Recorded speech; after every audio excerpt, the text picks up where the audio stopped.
abangers na ngayon ng mga panay ni Donnie Pangilinan at Bel Mariano na nagsimula na nga ang taping sa kanilang bagong series na How to Spot a Red Flag. For sure, kaabang-abang talaga ito. Lalo na't successful din ang recent series nilang Can't Buy Me Love. I'm sure, di ba? Talbong, Oo, di ba? hindi ganun katagal ang kanilang pahinga at meron na kaagad na follow-up project, di ba? Kasi sikat sila, sikat ang Don Bell. Kaya nga, di ba, sabi nga, may mabali-balita no, na kinaiingitan sila dahil nga from one series to another, di ba? Actually, yung mga fans ng Fronset, ng KBS, at ng iba pang love team ang nagtatanong, di ba? Kasi katatapos nga lang nila ng isa. Eto na may naman kasunod isa. na naman. May kasunod na naman. Pero ito yata to How to Spot a Red Flag, parang view series, di ba? Oo, BU series, di ba? BU. How to Spot a Red Flag.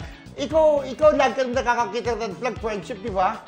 Ikaw, red flag is up. Di ba sa inyo, mga girlita amor? Hindi, How to Spot a Red Flag, yung parang hindi masyadong magandang katangian, di ba? Yung parang nire-red tagging, parang ganun ba yun? Hindi naman. Ibig sabihin, red flag, hindi maganda.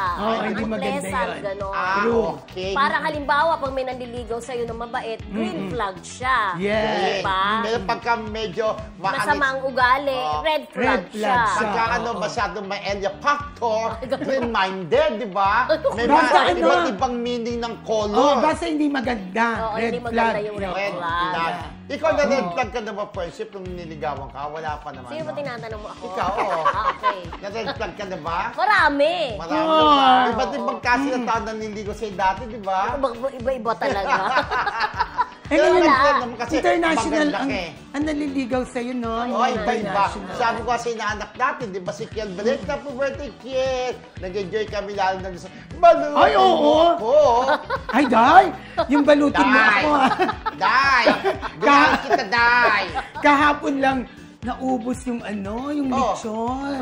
Kasi pinaksiw ko. Ako nang pinaksiw ko, iniwan ko lang sa labas, pero di ba, hindi naman napapanis, tsaka yung minuan na dinuguan. Dahil nga sabi ni Midget ay may asim-asiman, may suka, di ba? Basta may suka ang pagkain. Okay. Tumatagal. Yes, thank you very much again. Ate Carmen Dalalas sa cake. Ang sarap, kinain-kain ko ulit. Thank you very much, Ate Carmen. At yun na, abangan po ang bagong series ng Don Bell na may title na How to Spot a Red Flag. Pero ito pa, di ba? Sabi nga ni Donnie, hanga sila sa kanilang mga tagahanga, mga panay niya. Dahil talaga, ito, nagiging paparazzi. Nakukunan sila ng mga photos. Kung saan nakukunan sila ng video. Hindi nila alam kung saan galing itong mga nagiging paparazzi ng mga panay nila na talagang nasusundan sila kahit saan. Diba? Nakakatuwa naman kapag parang mga ano yan eh. Yan yung the power of social media and cellphone, kapag anywhere. Samantalang dati, wala. Picture-picture ka. Pwede pa picture with matching camera. Papadevelop pa. Papadevelop. Ngayon, cellphone na. Kukunan mo kahit from afar. Pagkatapos ipopost mo na, di ba? Ganyan. Yeah.